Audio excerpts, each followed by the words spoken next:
Bonjour à tous et bienvenue pour une nouvelle édition de la revue de presse. Au programme, de multiples erreurs dans les pensions de retraite selon la Cour des comptes, les taux de crédit immobilier augmentent et des députés proposent la création d'une nouvelle branche de la sécurité sociale dédiée à la dépendance.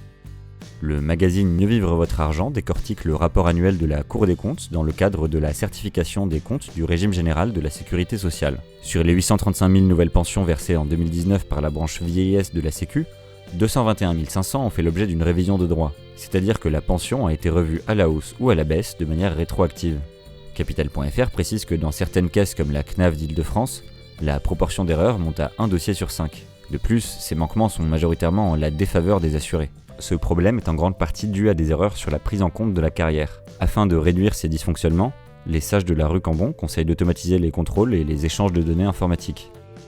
Selon l'étude mensuelle de l'Observatoire Crédit Logement CSA reprise par Le Revenu, les taux de crédit immobilier ont augmenté sur le mois de mai pour se retrouver à 1,25% en moyenne. Même si cela reste peu élevé, c'est une hausse non négligeable par rapport à avril où il se situait à 1,17% en moyenne. L'Observatoire précise que cette montée est une réponse à l'incertitude du marché causée par la crise du Covid-19. Capital.fr note que si le confinement avait marqué un arrêt sur le marché de l'immobilier, il n'a pas encore repris entièrement malgré le déconfinement commencé le 11 mai dernier et le nombre de prêts a chuté de 40% par rapport au mois de mai 2019. La durée moyenne des crédits immobiliers continue elle de battre des records historiques et s'établit désormais à 230 mois, ce qui a permis de compenser la remontée des taux et la hausse des prix des biens.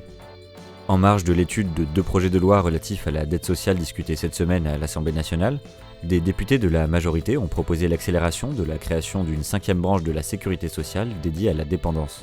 RTL rappelle que le gouvernement a déjà prévu de créer une telle branche, mais n'avait planifié d'en parler au Parlement qu'à l'automne, à l'occasion du débat sur le prochain budget de la sécurité sociale. Ce projet n'est pas nouveau et avait déjà été promis par Nicolas Sarkozy et François Hollande, sans jamais aboutir. France Info précise que cette nouvelle branche servirait notamment à anticiper la hausse des dépenses liées à la prise en charge des personnes âgées, qui représente déjà 30 milliards d'euros par an. La réforme fait plutôt consensus, mais c'est sur le financement qu'elle s'annonce compliquée.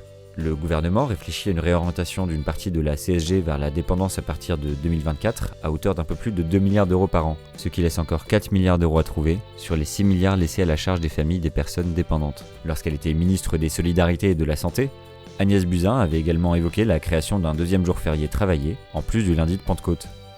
C'est tout pour cette nouvelle revue de presse, on se retrouve très vite pour un nouveau point sur l'actualité des finances.